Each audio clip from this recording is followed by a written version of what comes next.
They're an NFL player for the Redskins. Right. How's that working out? Not so great. I'm past my prime now. I'll be 30 next month, so I'm past my prime already. That's way over the hill. Walk yourself off a cliff. Yeah, I know. Might as well. I either wanted to be that or a WWF wrestler. There's still time for that. No, not for me. I would never do that. Not in a million years. If I was 5 years old, yeah, I would want to do it. But now that I'm older, I realize what they have to go through. Yes. No. And I also wanted to be a tractor trailer driver because as a little kid, I just loved how they looked and how just like the functions that they performed. I loved. I still to this day love how they look and the way they, what their performances are, what their functions are. But as I got older and I started playing more and more football, the more I got hurt, and the less I liked that. And it's very uncomfortable when you lose your breath and you can't breathe for about a minute or so, and your left arm goes numb. And that's happened multiple times when I played. Not good. And that was just as a little kid, and I knew if I advanced to playing high school football, it's only going to hurt even worse. So Probably. I'm like, that's not that fun. It's not worth it.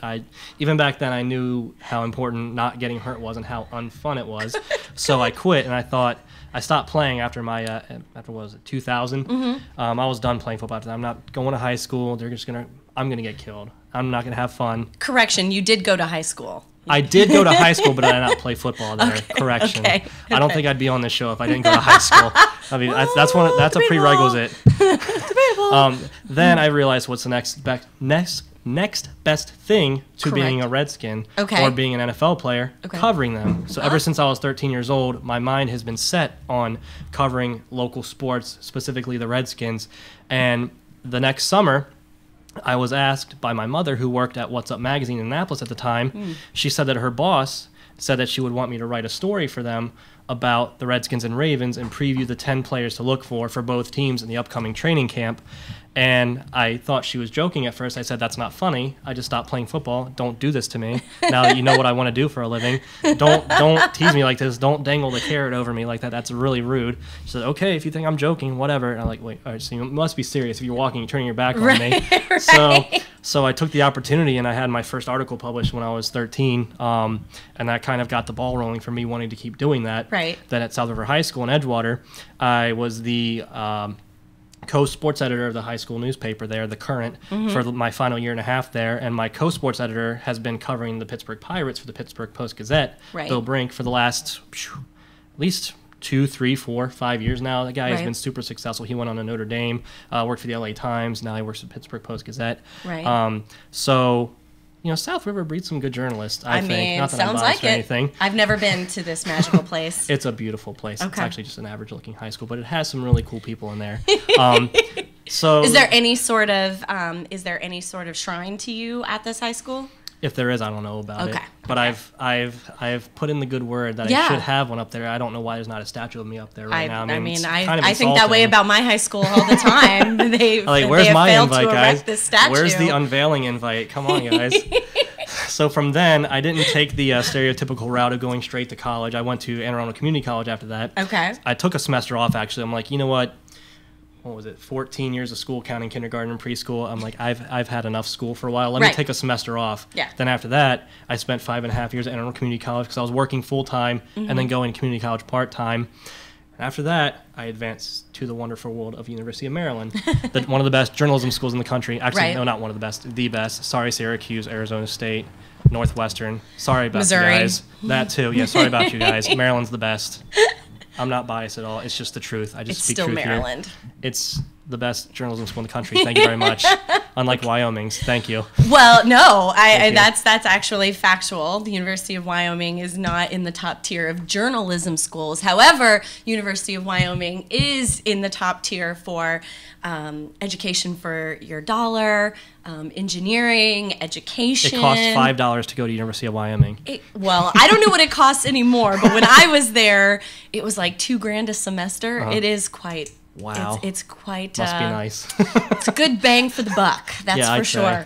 Anyway, back to you. So I finally finished my quote-unquote 11-year plan. I graduated. I didn't plan on it being 11 years. That's just how it turned out. Yeah, that's just how the schedule worked out for me. I finally graduated in December, and I'm never going back unless I'm invited to talk to students at the journalism school, or unless Which you should do. I would love to do that if I'm ever invited. Wink, wink. Dropping a major hit. Wink, wink. nudge, guys. Yeah. Or it's a football, basketball, or lacrosse game. I'm Right. not really going to go back for much else.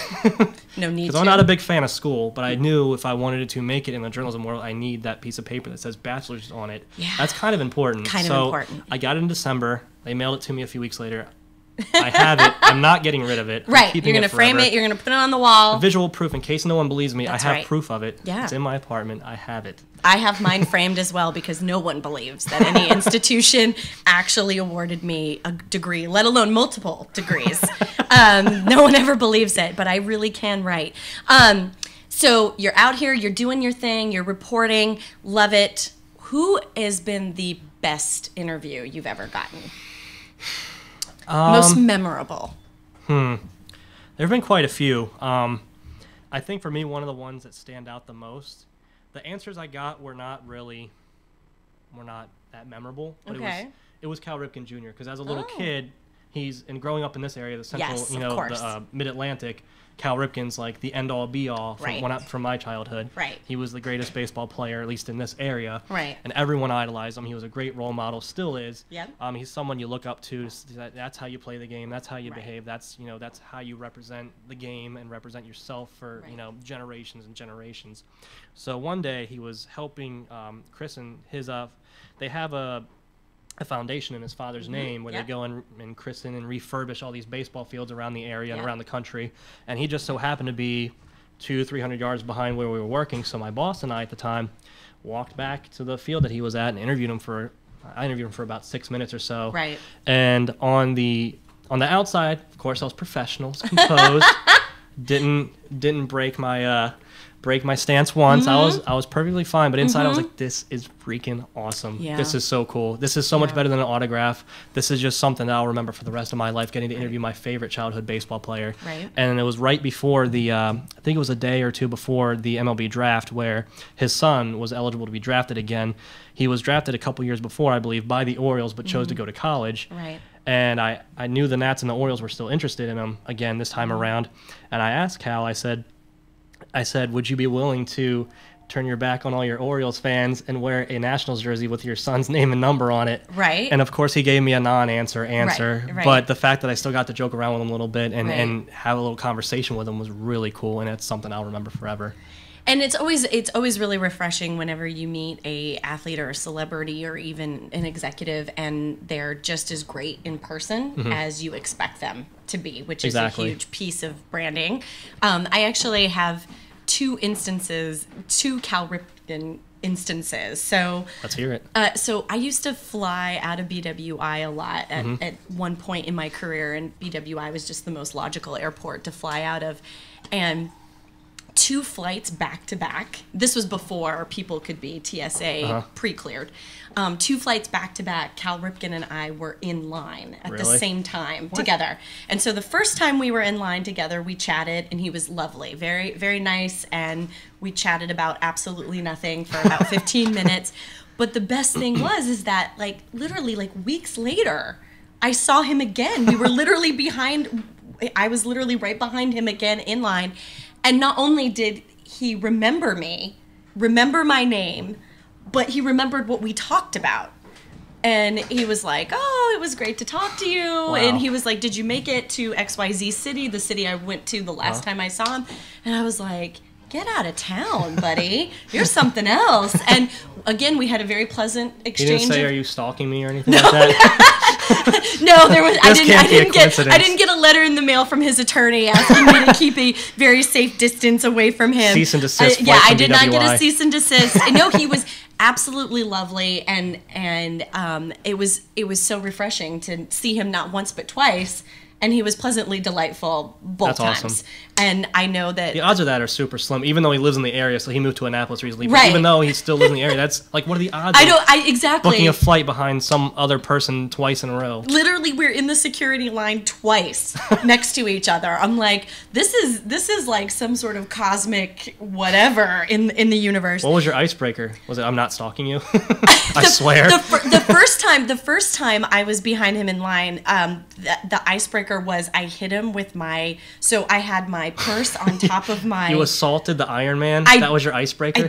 I did. And so anybody who knows me or has traveled with me anyone who's ever been around me knows that, you know, my phone is the first priority. And so I had my purse on top of my suitcase, and it was just there. And I'm on my phone and I'm texting away, I'm sure talking to nobody of any importance, but you would think that it was literally a DEFCON 5 situation. And my purse had my laptop in it, and so it topples over. Topples right onto him, like purse, all contents on the ground, hitting Cal Ripken. And so, but like a gentleman, he put the items back in my purse and picked it up and handed it back to me. And Typical Cal. And so we were chatting about, you know, me apologizing profusely about 15 times over about it, and him being like, you don't need to apologize, blah, blah, blah. And so it evolved into a conversation. The second time I walked up, I immediately recognized it because he's a very large guy. He's not a tiny man by any stretch of imagination. Recognized him immediately, tapped on his shoulder, and I was like, hello. And he was like, oh my God, it's you. And I was like, yeah, that's pretty much what everybody says when they oh my God, it's you. That's a frequent greeting I get. I'll say that next time I see you. Just be like, I don't even know your name. Oh my God, it's you. That person who interviewed me that time. It's you. I remember you. You have to say it with a little bit of disdain. Oh, it's you. Oh, it's you. Okay. Speaking of disdain. Uh-oh. Who is the worst interview you've ever given? Like, who gave you the worst interview? Most contentious, most difficult interview you've ever had? I don't really recall too many contentious interviews. Right. The thing I get the most is when people call me Jack. It's even though they know my name beforehand, and I think in my head I'm not the dog. I'm not a Jack Russell Terrier. It's Jake Russell, not Jack Russell. Come on, guys. It even says it in my email. It says it in whatever I send you. It's got my name on it. How do you mess that up? And he called me that twice, and then second time I had to correct him, but it wasn't a big deal or anything. Right. And like he's like, oh, okay, I'm sorry. And and one question I asked him, he kind of just answered like in a form of, you know, what kind of stupid question was that? He didn't say that, but I could tell by the tone of his voice. He's like, right. It's like, in my mind, I was like, yeah, that probably was a stupid question. It was like, it wasn't a bad question. It was like kind of pointless. It didn't really help the interview very much. I'm like, yeah, I'm just not going to ask that kind of question again. It wasn't anything bad. It was just didn't add to the interview very much. Right. But yeah, I had an interview a couple weeks ago. Someone called me Jack. It's just a common occurrence. I don't know what it is. I guess they think I'm a dog. I don't know. Well, there's the annoying many deep kind levels too. that could go. But who was it? The last one? Yeah. I'm gonna keep that one top secret for now. Come on, you can tell. You're gonna tell me offline because I want to know. Off the air. in DC, sports writers, sportscasters are, you know, aplenty. There's plenty of you here in the DC metro area. So how are you trying to craft your brand to kind of pull yourself away from the pack? I guess for me, it's being on the show. Well, this is a first start for me getting. This will get me to 10,000 followers in the next 2 weeks. This show right here. Yeah. That's the start. Thanks. Then, you're welcome. From this person whose names I'll forget in the next 2 hours, according to her. Yes. I guess it's one of those things where you kind of know the landscape and you know what people care about and you know what the hot button topics are. Okay. And you just constantly remain cognizant of that and stay on top of those things. Meanwhile, not necessarily recycling the old same thing that everyone else does, even though I've been guilty of that plenty of times. Like right. I don't have, it's one of those things where I have convictions on a lot of things, but I also have like no opinion or no feelings on a lot of things as well. So it's very tough. It's very tough to balance that. Isn't that like almost every human being? That, I guess that's true. I mean, see, here I give 0 takes to this show. I am adding 0 value to the show with my comments here. I don't know why she invited me on here. Aww. I think she should have known this is what she was going to get. A whole bunch of nothing on this show.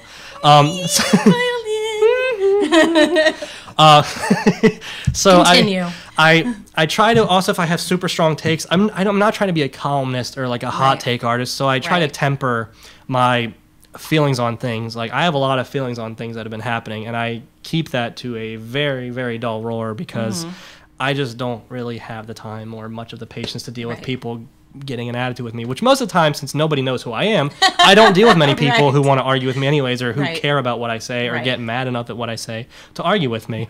Although a few weeks ago, I do joke a lot on social media. Yeah. I do like to add humor to my posts sometimes. Which is always appreciated. So when the Nats were in the All-Star game and the ball dropped in between three of them, it was Zim, Harper, and Murphy, I joked about something along the lines, I forget what the exact tweet was, but it was something about when the 2006 to 2010 Nats show up, ... And this person on social media like took super offense to that, like, like, how dare you insult them? They're all playing in the All-Star game. This is a great team. You shouldn't put the home team down. And I'm in the back of my mind, I'm like, if you only knew who I was. First of all, they're not the home team. They're in Miami. Well, they're in the All-Star. Well, she meant like as a DC team. Like she was she's a Nats fan. The person who got offended. I don't remember who the person was, but it was someone who, I guess it was after a retweet and they saw that. I don't know if they follow me or not. And they were just upset about that. I'm like, it's just a stupid, snarky joke that I'm going to forget about and everyone else is going to forget about in 10 minutes because there's a whole another hour and a half of this game going on. Like that doesn't matter, by the way. Yeah, exactly. That doesn't even dictate who has home field advantage for the World Series anymore. Right. Yeah, so things like that. And I also, I am very good at not responding to trolls or people trying to. I can kind of smell when someone's trying to get me and instigate me. And I don't fall for it. For most of the time, I'm pretty good about, keeping to myself. And yeah, that's pretty much how I stick to social media. I also try to stick with what I know, too. I don't try to go off brand Stay in your often. lane. Yeah, exactly. Stay in your lane. Yeah. Very important. Hold the thought on the staying in your lane and responding to trolls. I want to talk about that a little bit later, but we're going to take a break. And when we come back, we are actually going to talk about the one thing that he didn't mention that actually differentiates him from his competitors, which is his book. He has a book, ladies and gentlemen, and I want to talk all about it. And we are going to do so right after the break. Stay tuned.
You got another boundaries.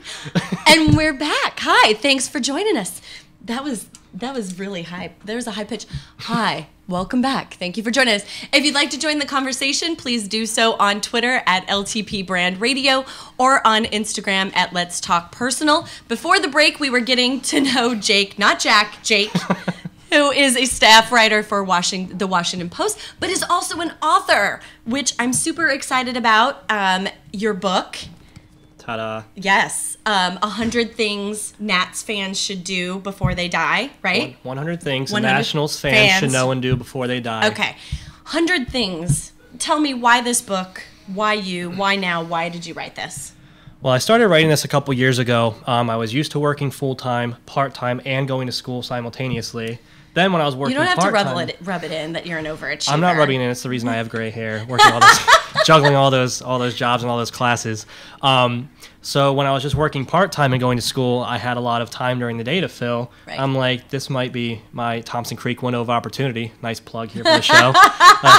To write a book. So I inquired with the publisher. They can call me if they'd like to sponsor this show too. And I would like a nice little cut too, since I first brought them up. Yeah, absolutely. We can talk about that offline. Continue. So I contacted the publisher here, and I already owned the Redskins version. I owned the Ravens version because a former colleague of mine at the Washington Post, Jason Butt, wrote the Ravens version. Okay. And the Orioles one had just come out that March back in 2015. Right. And I noticed there wasn't a Nationals one, so I inquired with the publisher, and I asked them, "Hey, what's the story with the Nationals book? Do you guys have anybody lined up for that?" They said, "Yeah, we have a few authors that we've talked to about this, but we have nothing concrete. Send us, if you want, send us a few samples of your writing that's similar to the chapters that we have in our previous books." So I said, okay. So I sent them like 16 different things that I did over the years. I made sure they got a variety of things I'd written over the years, and my best stuff too. Right. And then within a few weeks, they offered me a deal to write the book, and I'm like, I guess I can't back out now. I guess I'm doing this. I guess I'm writing a book. I'm in it. I am full on in it. I know. I emailed them, and they responded back and with what I wanted to hear. So I guess I'll do it. So I did it, and then I worked on that from April to October back in 2015, and then they sent me the manuscript back in December, so I had to reread the whole thing over again, make corrections, a bunch of those dreaded red marks that you hate in college, that you hate at work. Yes. And then March 2016, it was published, and I'm officially an author now. So 100 things is way too ambitious for me. Let's break it. Let's break it down to 3. What are 3 things that I should know or do as a Nationals fan before I die? I'm going to combine 2 chapters. I would say take road trips to minor league and major league parks that the Nats are playing in. Okay. I was actually just at the Bowie Bay Sox game last week with the Harrisburg Senators, the Nats AA affiliate, showing up with Michael A. Taylor was the leadoff, and the team's top prospect, Victor Robles, hit second. Minor league games are super intimate. The stadiums are small. They're extremely cheap. They're very affordable. Yes. And the fact that Bowie's like 20 minutes from where I live, it was convenient. It was a nice 11 a.m. game, too. I've never done one of those before at a minor league park, at least. So that was really fun. Yes. So I highly recommend going to minor league parks and just seeing the future stars of Major League Baseball for a super affordable price. It's a very nice, fan-friendly environment, super intimate. You just get so close to the field and to the players that you can't do that at a major league park. I think that's one of the minor league baseball, I think, is one of the most hidden gems of Americana. Like I don't if you've never lived in a city where there's a minor league team, seek one out and support them. A million years ago, I lived in Duluth, Minnesota, and they're over in Superior were the Duluth Superior Dukes. And but in the summer this was a great deal. In the summer they had all you can drink and all you can eat for like $20. So you paid like $5 or $7 to actually get in the game. Wow. And then they had this roped off area where you could pay $20 for all you could drink and all you could eat. That's an amazing deal. This is outrageous, and we were college kids at the time. So $20, all you can drink. Lots of drinks and lots of food going around. We would literally show up like a half an hour before the game and stay an hour after the game.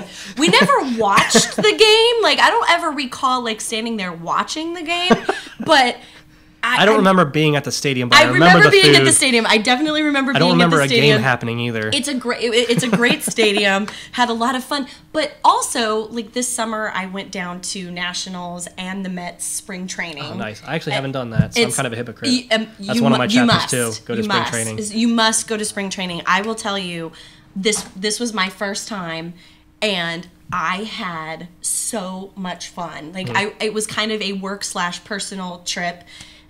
And I went by myself, and I was like, is it going to be weird being a single woman at a It's only as weird as you make it. But I had, the people there were so much, everybody at both the Nationals and the Mets, everyone was so much fun, and I had a blast. It was worth every penny. Loved it. Everyone should go to spring training at least once. And the players are probably more personable too, because there aren't that many fans there. So like, yeah, I'll sign for 40 people instead of 1,000. I mean, like, there's a bar where all the players, at least for the Mets organization, there was a bar where all the players went, and I went and literally met the entire team. Like, I was just like, hi. So that's why they're cursed this season. That explains it. I ruined it. You were the Yoko Ono of the Mets, Francis. Mike Rizzo's checks in the mail for you. That's right.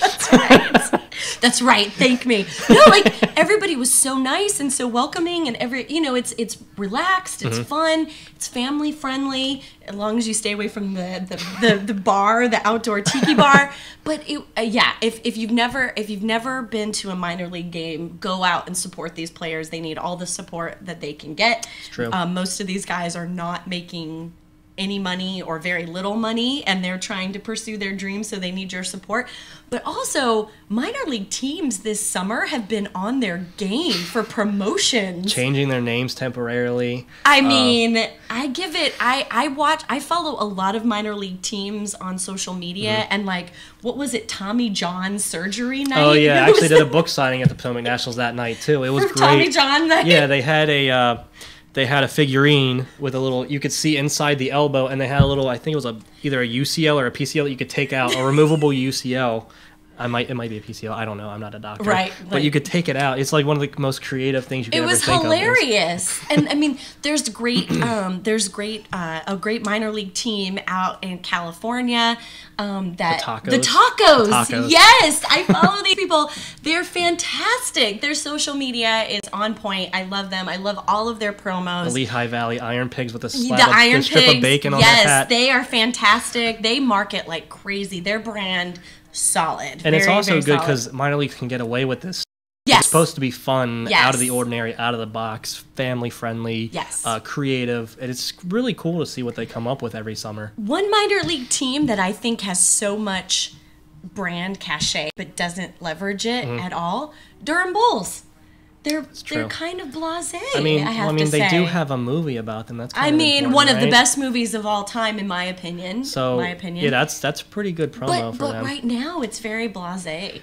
Well, I mean, maybe they're doing some good promotions. Maybe just people aren't just going to their website. I mean, they're also being overtaken by the strips of bacon and the tacos. They really are. They're being beat out by strips of bacon and tacos. That's the new craze. That's America now. Teams are being named after food now. Well, what was it? Well, I mean, what's the Mets team up in upstate New York? They're like Binghamton Rumble Ponies. Rumble Ponies. They went from the Mets to the Rumble Ponies. But did you see the list of names that they could have been? Like, Rumble Pony was, I can only imagine, theoretically the best name they had to go with. Kind of like the Wizards when they had to change the name from the Bullets to the Wizards. The Wizards was the best of that lot. They could have chosen like the Sea Dragons and stuff like those. Yeah, this is what you get when you crowd. They do it on purpose. #, bad branding. Yes, it is bad branding. It really is bad branding. Because it's funny for a hot minute, and then it just goes awry. Okay, first thing, minor league team, which I wholeheartedly, completely agree with. It is good family fun. If there is a minor league team next to you, enjoy them, support them. I am actually banned for life from the Minnesota Stadium. No. Whatever the minor league team is in Pulaski, Virginia, which is in southwestern Virginia. Where is that? It must be far away. I'm banned for life. What from did you do? What is it, the Lynchburg Hillcats? I'm just randomly guessing. I took a beer into the family section. How dare you? And didn't realize there was a big, huge sign that said family section. I somehow missed that sign. I sat there with my beer, and they're literally talking to me over the PA. And I'm just watching the game. I'm clapping. And at the end of the game, they were like, "You're banned for life." That's your Southwest Airlines want to get away moment. I'm like, fuck it, whatever. I was not heartbroken about it. I mean, if that's what they're going to ban me for life over, then fine. Whatever. But, okay, minor league team, yes. What's number 2? road trip to major league ballparks, do the drivable ones. Yes. I went to Pittsburgh for a Nats game a couple years ago, and that's the most beautiful ballpark I've ever seen in my life. It's fantastic. Yeah.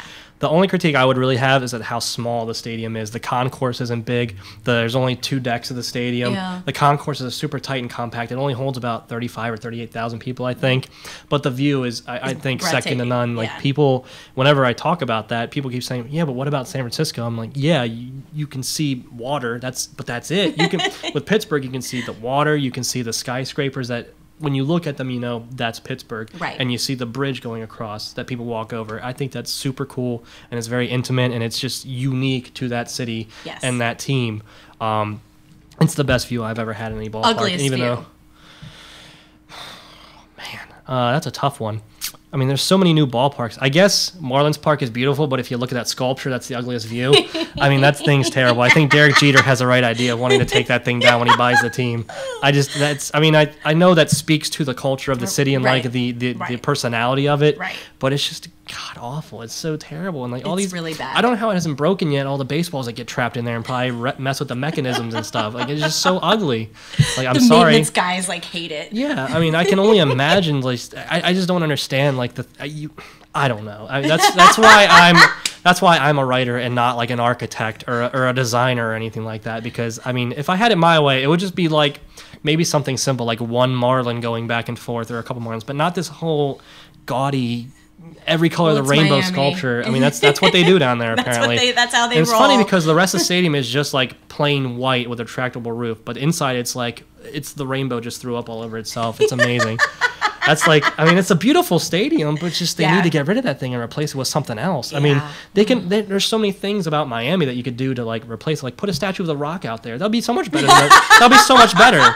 You would really like it. I think I would like it. I mean, I love that guy. Well, if they really wanted to be representative of Miami, they would just put a woman that had all fake body parts, and that would truly be Miami. That's Miami not The Rock. To me. That's Miami to me. I hate Miami. It's I mean, they have dancers cities. there, though, right? The Clevelander, that little bar under the thing. They already have that there. So you got to think of something else. They wanted to put some art. They wanted to incorporate some real art. Okay, so number 2, travel to all the stadiums. What's number 3? Read about Mo Berg. He was one of the most fascinating people I have ever read about. And he has a book about him out already called The Catcher Was a Spy, which is now turning into a movie. Paul Rudd is starring as him. It's debuting at the Toronto International Film Festival next month called The Catcher Was a Spy. Tell the story. The guy was just so fascinating to me. It's something that would never happen nowadays, or maybe it will based on what's been happening. But he was a catcher, and he was not good at the plate. He was terrible. It was said he could speak 12 languages, but he couldn't hit in any of them. Like, the guy was super smart. He had a super high IQ, but super duper smart people, they're kind of off a little bit. They're not necessarily social. Awkward. Yeah. And he would read a ton of newspapers every day. The guy was super educated. And he was also, the only reason he was employed by baseball teams was because he was really good at defense. And that's from what I read. I wasn't there because that was way back in the 40s and the 30s. So I was way before my time. Presumably way before yours, too. Way ahead of yours. But he was also invited to compete on a Major League Baseball All-Star team out in Japan in I believe this was either late 30s or early 40s. And everyone was like, why is he on a team with Babe Ruth and Jimmy Fox? This guy can't hit for anything. Right. Why is he on this team? Yeah. So one day, the team, other than him, everyone but him went to go play a game out in Tokyo. Okay. And he decided to go to the hospital there and pretended to be a friend of a U.S. ambassador there whose daughter was having a child at that hospital. Mm-hmm. So he bought flowers, was wearing a kimono, and he said he got up on the floor. I think they took an elevator up. Uh-huh. Got off on the floor he was supposed to go up. Went up the stairs to the roof of the hospital, which was the tallest building at the time. I think I just said that. Sorry, guys. That's okay. So when he got up there, pulled a camera out from under his kimono and started filming the surrounding areas around that hospital and did some intel for the U.S. government. Oh. And of course, he didn't play that game. So that's one of the, like, you would never hear of anyone doing any intel like that, especially while they're playing baseball. No. And also another time, I think this is further on, he was asked to attend a kind of like a conference kind of like a world conference about nuclear information. Okay. And he was told that if What's the name? Heisenreich, right? That's the name of the guy with the. You watched Breaking Bad, didn't you? No. Name of the famous chemist. No. Anyways, sorry, it's in the book. I promise. I've just watched forgotten. The Golden Girls and Say Yes to the Dress. These are the two shows that I watch on Sorry, they are not mentioned in the book. I apologize, everybody. So he was told to. It's told that if this famous scientist mentioned that Germany had nuclear capabilities, to assassinate the guy and then take a pill and kill himself. What? Luckily, the guy did not mention anything like that. So Moberg lived to kind of tell that story. And yeah, imagine how different the world would be if he had to do that. Just thinking about just that concept alone, no one in baseball now would do something like that. At least anyone that I know of, that would never most guys, happen. when they get to the city, they go to the nearest strip club. So Exactly. He probably did that too. Sorry, Mr. Berg. Probably. But the things that this guy had to do, and he's the only guy in the CIA with his baseball cards in the CIA on display. So my question, if you know, how did he get into baseball in the first place? I don't remember. Maybe it was I'm from sorry, high school. people. I'm fascinated by this, so I'm so many questions. Here's the answer. You got to read the chapter. Sorry about that, guys. I'm not gonna Hope read you it. Hear that. Sorry. I don't necessarily remember how exactly he got into baseball. I'm sure he was probably just good at it at a young age and just developed a skill and advanced it from there and survived in the major league for several years. Interesting. But yeah, that whole off the field stuff is just something that'll always stick with me the rest of my life because it's just so out of the ordinary. You don't hear athletes doing anything like that. No. Not in our lifetime or even the generation before that. That's absolutely unbelievable. Yeah. Like I've not heard this story. Could you imagine Matt Wieters having to do something like that? No. I couldn't. No, I can't imagine many athletes actually doing that. I mean, the closest we've had is Pat Tillman, but Right. but that was just that's a super rarity these days in this generation. I mean, that's amazing. And I'm going to have to consult with my friend Fred because he also wrote a book on baseball. And I wonder Fred Frommer? Yes. Yes, I have his book. Yes. One of his books that he wrote was one of my books I used to research this. See, look at that. I'm sure he'll be able to fill in the blanks that I couldn't The 1 fill degree in of for you. Francis. Everybody. You do know everybody. It's true. I really am the 1 degree between. If you're in sports, 1 degree. No, his book, which you used as a reference, his book is all on Jews who are in sports and me being a Jew and he being a Jew, and we can say that because we are them. His book is very fascinating, and I've thumbed through it. I never read anything fully. I've thumbed through it. Very fascinating, and I wonder if that story it is in his. I think it was a different book that he wrote. It was about Okay. It was about DC baseball as a whole. Right. It was about the old time Senators. Right. That's where I got some of my Senators information from, and of course I sourced it in the book. Fred, don't worry, it's definitely listed in there as a source. So hopefully were people go out cited. and buy that too. I would never take anybody's work. I would never steal your work, Fred. You did a great job on that book. I want one more fact. Can I get one more fact from the book? Man, think off the top of my You head. only prepared for 3. I know you only gave me 3. Well, I have a short attention span. I guess another one is just a thing to do is just attend opening day and 4th of July games. Yeah, I agree with that. MLB hooks up the Nats big time by letting them have the 4th of July every year. Of course, this is the nation's capital. I mean, it's only right that they do that. And those are Yeah. 11 a.m. games usually. I think they only did it 1 year on the road. I think it was in Cincinnati in 2006. Nobody But wants every other that. year, yeah, exactly. Cincinnati's not as patriotic as Cincinnati, DC. yeah. Sorry, Cincinnati. Sorry. I'm doing a lot of apologies on this show. I do every week. Every week. You and me both. It's one of those. It's a really cool environment. They always Yeah. wear their patriotic uniforms. Yep. You kind of just feel patriotic the whole Yes. day, and you can just stay at the ballpark for a few hours and then just go around DC for a few hours until they start shooting off the fireworks at the monument at 9:00. It's really cool. And opening day is almost the same way, Yeah. but it's a little colder. It's about 20 or 30 degrees colder on Right. those I days. never miss opening day. Yeah, exactly. Never. And the stadium is packed, so the environment's fantastic for that. Yes. And how excited are you for the All-Star game to be here in DC next I can't year? wait. I'm hoping I can go. Yeah, I'm super There's no excited. guarantees of me going, but it would be Right. great to see that, the home run derby, the celebrity game, the Yes. all those events that they have surrounding it. It just seems like a super cool thing that can kind of galvanize a whole city behind a sport and help make it more interesting than it already is. Yeah. Because this city kind of needs something like that. Needs a little bit of a boost. Even I mean, the Nats winning every year helps a lot. Yes. And that's Yes. that's the best way to kind of gain attention and Right. garner an attraction to a younger fan base. Right. But then having something like this where all the top stars of the whole sport converge on your city for 1 week, it's Yes. really a fascinating thing, and I think it's going to help the city overall and help the awareness of the Nats too, even though the Nats are pretty popular as it is. Right. I think it's a great thing. Yeah, I'm super excited for it. Well, so we're going to take a break, but when we come back, I want to dive a little bit deeper into his brand and social media, getting back to trolls and all the fun things that come along with being in the spotlight and being on social media. So hang tight, we'll be right back.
Welcome back. Thank you for sticking with us. My father, as you all know, watches the show very closely, and Dad wanted to fact check for us today. And Dad says, and I quote, Berg played minor league ball before going to the majors with the help of the U.S. government. So there's that little, Thanks, Dad. Little factoid.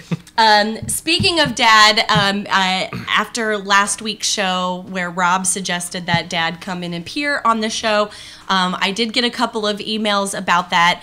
For my birthday show on September 27th, I will be having Dad dial in so everyone gets to have firsthand knowledge of the Bulldozer on the show. He'll be joining us via Skype or phone on that show. So fans of Dad, hold tight. You will get your Dad installment at the end of September. But before we went to break, we were talking about your book, which is amazing. Go check it out. Purchase it. They can get this on Amazon? JakeRussellSports.com. They can get it on Amazon, but they can't get it autographed on Amazon. Ooh. They can get it autographed at jakerussellsports.com. There's a tab that says Nationals book. In the PayPal, there's a little note section there. You can type and tell me who you want me to sign it to. I'll sign it to whoever buys it, their family member. If Jesus buys it, I'll sign all the copies for him. Good. Yeah, it's only $17.50 online. $15 if you come to one of my signings, which I don't have any lined up yet for the rest of the season, but hopefully I have at least one or two more at the end of the year. Okay, good to know. So before we left, I said that I wanted to talk about your brand and talk about trolls and social media a little bit. So at the top of the show, you alluded to the fact that it's part of your brand and how you're maintaining your brand and not get baited in by the trolls. How do you maintain that? I'm an adult, and I basically I'm not a kid, so I don't get into petty shouting matches. And if I do, I try to be witty about it and not like a moron. I'm very cognizant of what I put out there, and almost every tweet I put out there, I think a lot about it. I second guess myself all the time. I overthink things a lot, so I think that helps when it comes to social media, because it's better to be measured and think about what you post as opposed to just being a quick trigger finger and just posting whatever's on your mind right that second. Because the worst thing you can do is just post whatever's on your mind when you're emotional. If you do that, you're setting yourself up for trouble, and if not now, but maybe down the road. So it's just be careful. And the internet is forever, and a lot of people don't understand that. And it really amazes me, especially with certain people in the DC sports media. I don't know if they don't know or they're not self-aware, but the pictures they post and some of the things that they say, it's like you can't take that back. And once it's out there, it's out there. I mean, with DC sports media, I haven't really noticed much of that because I follow pretty much all the heavy hitters, all the primary ones that kind of post things that I'm looking for, things that I'm want to know about, want to read, want to learn about. I don't really see many of them post too many out of touch things. I don't know what you've seen, but you must follow different people than me. Or maybe I'm just mega naive. Maybe. What is your favorite platform? Twitter, which is ironic because I had a couple friends that kept pestering me to join it. Right. And I was like, why? That's so stupid. First of all, it's called Twitter, which is a stupid name. What you post is a tweet, which is a stupid name, which I still think they're both stupid names, but I've grown to love the platform. Right. When I first started out, when they first kept pestering me about it, I was like, there's nothing you can do on Twitter that you can't do in a Facebook post. Like, you can post more than 140 characters on Facebook. That's fantastic. Like, why would you go to Twitter? It's so short. And then I realized, there's different reasons for it. I mean, Twitter's grown and evolved to be more of a news site and less so. People use it for entertainment purposes and memes and GIFs. And sorry, the designers at the Post hate when I call it a GIF. They just accost me every single time I call it a GIF. Sorry, guys, but it is that's what the guy who created it called debate it. Of our time. Yeah, I agree, and that's one of the guy who created it used to call it that. So I just got to side with the guy who made it. Sorry. Some would say I'm not either. So we had a comment from the Peanut Gallery for those who could not hear. But you've grown to love Twitter, which would make sense given your profession. It's my primary news source, and people our age, it's kind of ironic because it's kind of overtaken newspapers. Yes. And the Post does a very good job of adapting to the digital form and putting what they have in the paper out there online and on social media, and even more than what's in the paper. Right. I think they've done a fantastic job of kind of growing with the times and evolving and realizing what people want. Right. And Twitter, it's just some would say I'm addicted to it because I'm just constantly looking at it, looking for news, looking for more information, because nowadays news just could happen any minute, any second, and when it does, you're not going to wait half an hour to an hour for it to be on the Post website anymore. Like when I was a kid, it's going to be on Twitter by the reporter who's covering that news. Right. And it's really cool, and it's something I don't think we should take for granted, because growing up, we would have loved to have that kind of instant access and instant information from the reporters and the journalists we followed. Right. And now we have that at our hands, and it's something that, kids these days are probably going to take for granted because that's all they know. And you and we didn't have smartphones when we were kids to just follow the news we wanted. Yeah, exactly. Thank God. But it's just a really cool platform, and I've grown to love it, and I use that more than anything else. Right. And being in the news media, do you feel that social media kind of cuts both ways? It's a blessing and a curse, because it can be. Often information gets put out there very quickly that is inaccurate and causes panic. that's when you have to keep your old school journalistic integrity intact. Right. You can't, despite the rush and Yes. the temptation to post something out there right Yes. away and beat your competition. Right. You still got to make sure it's right and Right. confirm it's right and know what you're putting out there is solid, Right. because your reputation's at stake. Yeah. Especially on social media. Like I said, everything you say and do, you said the internet's forever. So Yes. it's very important, even if it's something, you're not embarrassing yourself from a personality standpoint or a behavioral standpoint. It's something where, your professional, reputation is at stake. Right. So the more careful you are, the more people will respect it, Right. I think. Well, and it's incredibly important, and it doesn't matter if you're a journalist or an athlete or whatever the case may be. There are many times where I talk to clients and something nasty gets posted about them, and they want to respond immediately. And sometimes with social media, you shouldn't respond. Sometimes you have to look at the post and go, is this battle really worth the war? And sometimes with trolls, and this too, they're just trying to bait you in.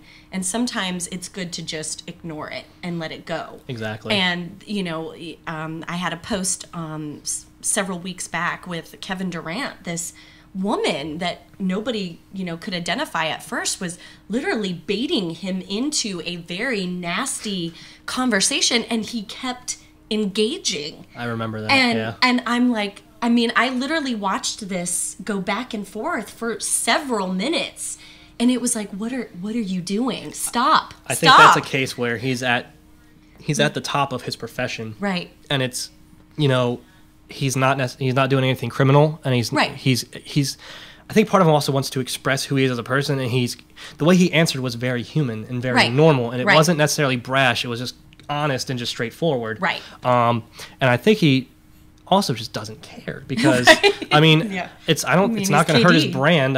His brand is almost it's hard to scrap and hard to damage right now. He's just won a title. He is the MVP of the finals, MVP a couple years ago, and he's beloved in pretty much every city except the Western Conference teams. That is, the Warriors dominate, and Oklahoma City, of course, he's not as reviled there as he used to be. It's one of those things where he just he felt comfortable doing it.